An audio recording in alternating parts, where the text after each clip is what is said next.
Good morning, I'm Craig DeGrelli. It's Friday, October 11th, 2024, and these are your Unbiased Updates. Many Floridians begin to return to see what's left of their homes. This morning, the hurricane's death toll, the rescues, and massive damage. And gold mine deadly disaster. The malfunction and dramatic rescues underground at a tourist attraction in Colorado. From the Straight Arrow News Studio, bringing the stories that matter to you from across the United States and around the world. These are today's Unbiased Updates. At least 8 people are dead and just under 3 million homes and businesses remain without power as Florida begins to pick up the pieces after Hurricane Milton roared across the state. It was the second devastating storm to batter the Sunshine State in less than 2 weeks. Now, a post-tropical cyclone, Milton is expected to continue to weaken over the next few days. While Milton made landfall on Florida's west coast near Sarasota, most of the deaths reported have been in the eastern part of the state, where there were dozens of tornadoes. And while the storm did not prove to be the worst-case scenario, rescuers have been very busy pulling and dragging hundreds of people from flooded areas to safety. Florida Governor Ron DeSantis and President Joe Biden have both said in this case warnings came early and often, spurring tens of thousands of people to evacuate, saving countless lives.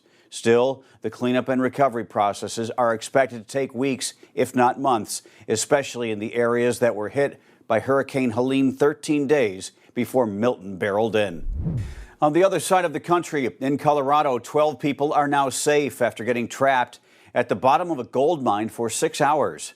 Unfortunately, one person died when the elevator they were on at the popular tourist attraction experienced a mechanical problem 500 feet below the Earth's surface. While trapped, the 12 adults did have access to water and were able to communicate with authorities via radio. As that group was stuck, rescuers were able to get to 11 other people who were riding the elevator and get them to safety. The local sheriff said it is not yet known what caused the malfunction. An investigation is underway. The incident happened during the final week of Molly Kathleen gold mine tourist season before it shuts down for the winter.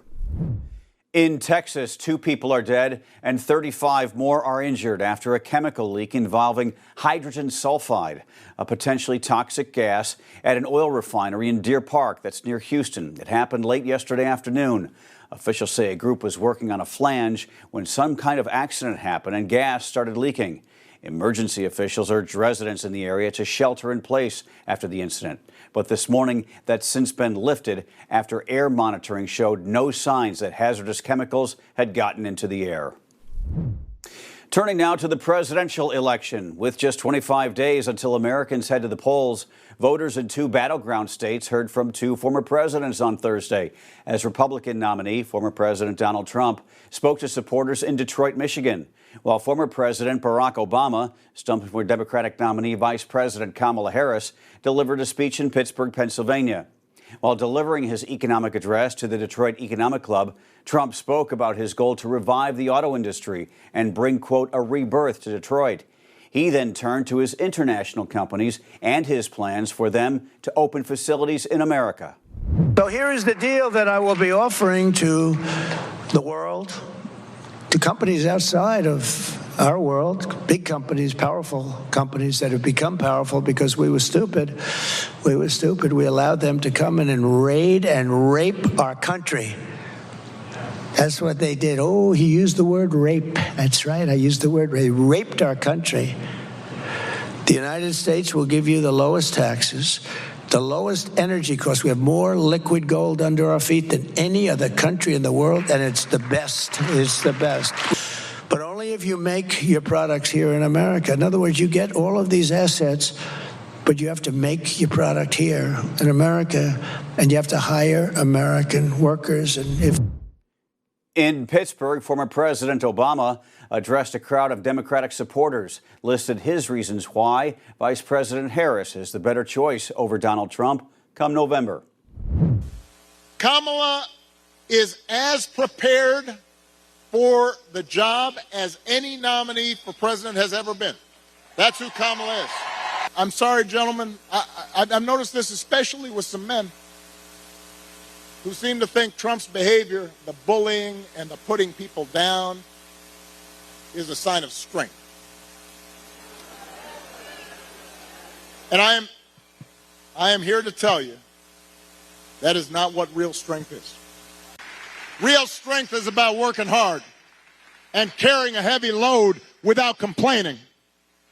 Real strength is about taking responsibility for your actions and telling the truth even when it's inconvenient. Real strength is about helping people who need it and standing up for those who can't always stand up for themselves. That is what we should want for our daughters and for our sons, and that is what I want to see in a president of the United States of America. Vice President Harris, meantime, participated in a town hall in Las Vegas hosted by Univision on Thursday. Former President Trump is scheduled to take part in one next week. Now to the latest in the Middle East, where Lebanese authorities say Israeli airstrikes targeting Hezbollah in Beirut killed 22 people and injured 117 others. Sources telling Reuters a senior Hezbollah official targeted by Israeli forces during the Thursday night strikes was able to survive. Israel has not commented on the attack. Meantime, the United Nations says its personnel is facing increasing danger in Lebanon as 2 UN peacekeepers were injured after an Israeli tank fired at a watchtower at its main headquarters in the southern portion of the country. Israel issuing a statement on the incident saying its military operated next to the UN's base and had instructed UN officials to remain in protected spaces before its troops opened fire. The peacekeepers were said to be in good condition and being treated for their injuries.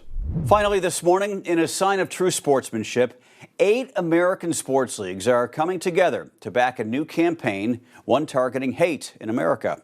It's an idea from New England Patriots owner Robert Kraft and his foundation to combat anti-Semitism.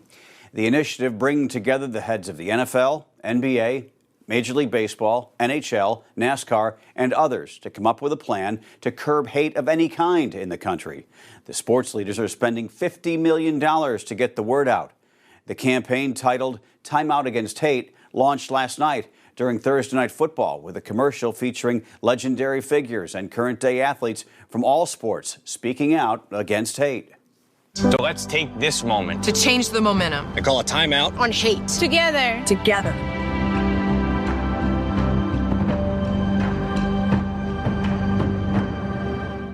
These are your unbiased updates for this Friday. We'll see you back here on Monday. For all of us here at Straight Arrow News, I'm Craig DeGrelli.